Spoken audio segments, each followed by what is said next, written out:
तुम्ही बोलताना सांगताय की चुकीच्या प्रवृत्तीचे लोक आज अशा प्रकारे या वारकरी संप्रदायामध्ये घुसलेले म्हणाला होतात माझ्याकडे काही पुरावे आहेत, तर या महाराजाबद्दल अशी गोष्टी म्हणजे मी महाराष्ट्राला ऐकवू शकत नाही इतक्या घाणेरड्या अश्लाघ्य आपण कुटुंबात सुद्धा ऐकू शकत नाही अशा भाषेत बोलणारा हा महाराज. त्याने येऊ द्या फक्त.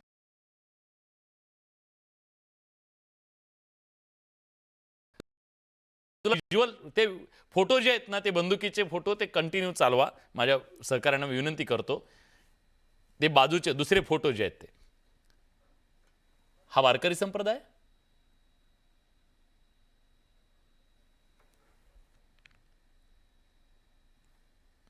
माझा आवाज तुमच्यापर्यंत पोहोचतोय?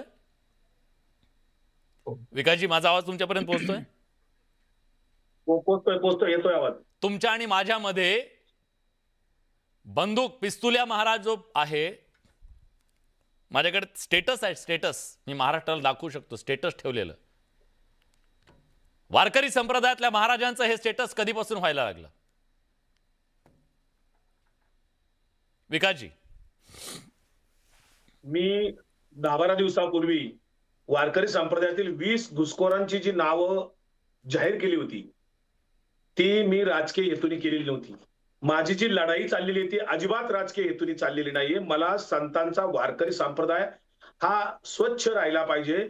पारंपरिक पद्धतीचा संतांचा ज्ञानोबा तुकोबांचा वारकरी संप्रदाय हा कुठं धर्मांध किंवा तिथं कुठंतरी गुंड लोकांच्या किंवा पैसे खाऊ धंदेवाईक लोकांच्या ताब्यात जाऊ नये, हा संतांचा वारकरी संप्रदाय टिकला पाहिजे, रुजला पाहिजे, म्हणून आम्ही ही लढाई सुरू केलेली आहे. याच्यात कुठलाही राजकीय अभिनिवेश नाहीये, हे आपण नम्रपणाने मला महाराष्ट्राला आपल्या माध्यमातून सांगायचं आहे.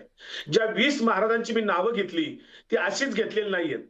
त्यांचं माझं वैयक्तिक कुठेही दुश्मनी नाहीये, परंतु वारकरी संप्रदायाच्या नावाखाली ज्ञानोबा तुकोबांचा बुरखा घालून किंवा वारकरी संप्रदायाचा चेहरा पेहराव घेऊन किंवा काही महाराज आहेत या 20 पैकी काही भगवे कपडे घालून आहेत, या महाराजांनी महाराष्ट्रातल्या तमाम सामान्य जनतेची, ज्यांची देव आणि धर्मावर श्रद्धा असते, त्या श्रद्धा असलेल्या लोकांची भावनेशी खेळ खेळून या लोकांना वेगवेगळ्या प्रकारे त्या ठिकाणी अंधश्रद्धेच्या खाईत लुटला असेल, आर्थिक लुटमार चालवली असेल, किंवा आता जी आपण ज्याची चर्चा करतोय तो किशोर जो काय आहे महाराज, त्याला महाराज कसं म्हणायचं आम्हाला प्रश्न पडतो. मलाही खूप प्रश्न पडला.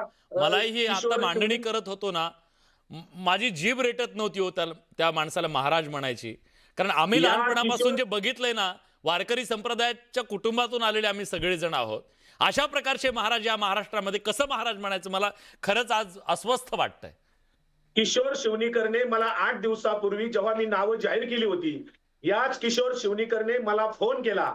धनंजय देसाई नावाने त्याने मला फोन केला. त्याच्या प्रोफाईलवर धनंजय देसाईंचा फोटो होता आणि मला जीवे मारण्याची धमकी दिली. मला आईमाईवरून घाणेरड्या शिव्या दिलेल्या 8 दिवसापूर्वी, आणि मी तो नंबर ब्लॉक केलेला आहे. आणि आजच जेव्हा तुम्ही आज चॅनलवर तुमच्या ही चर्चा होणारी आणि बातमी दाखवली, त्यानंतर मला त्याच्या एका कोणी सहकारी असेल, जाधव नावाचा आहे, त्याचा नंबर मी स्क्रीनशॉट काढलेला आहे, आपल्यालाही तो पाठवलेला आहे. अतिशय घाणेरड्या अश्लील भाषेमध्ये त्यांनी शिवीगाळ करून जीवे मारण्याची धमकी दिलेली आहे. त्याच्यामध्ये विलास बडे यांचं सुद्धा नाव त्या मेसेजमध्ये तुमचं नाव टाकलेलं आहे, मलाही टाकलेलं आहे. महाराष्ट्र सरकारला मला ही विनंती करायची मुख्यमंत्र्यांना की आपण सातत्याने भोंदू बाबांना, काल तुम्ही त्या धीरेंद्र बागेश्वर बाबांच्या आणि वेगवेगळ्या लोकांना सुद्धा तुम्ही सातत्याने प्रतिष्ठा देत असता, यांच्या बुडाखाली किती अंधार आहे महाराज, आम्हाला विचारा मुख्यमंत्री महोदय.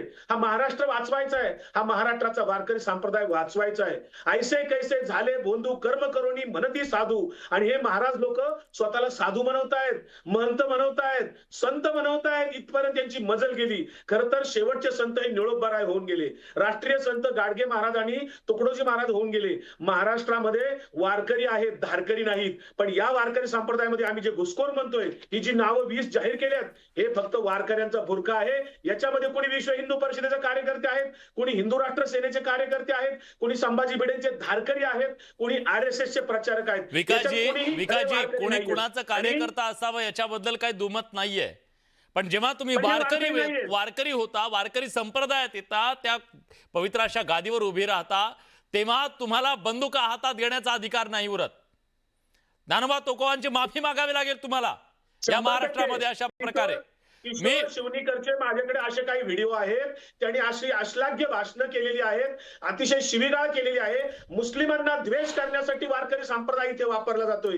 कुणाला तरी हिंदुत्ववादाचं राजकारण करायचंय, त्याच्यासाठी वारकरी संप्रदाय आणि वारकरी संप्रदायाचं व्यासपीठ, ज्ञानोबा तुकोबाचं व्यासपीठ वापरलं जातंय. हे खरं दुर्दैव आहे आणि याच्यावर आम्ही निर्बंध आणणार आहोत. ही लढाई आम्ही चालू ठेवणार आहोत. ठीक आहे. मी या चर्चेमध्ये एक मला अतिशय गंभीर मुद्दा आणायचा आहे चर्चेला.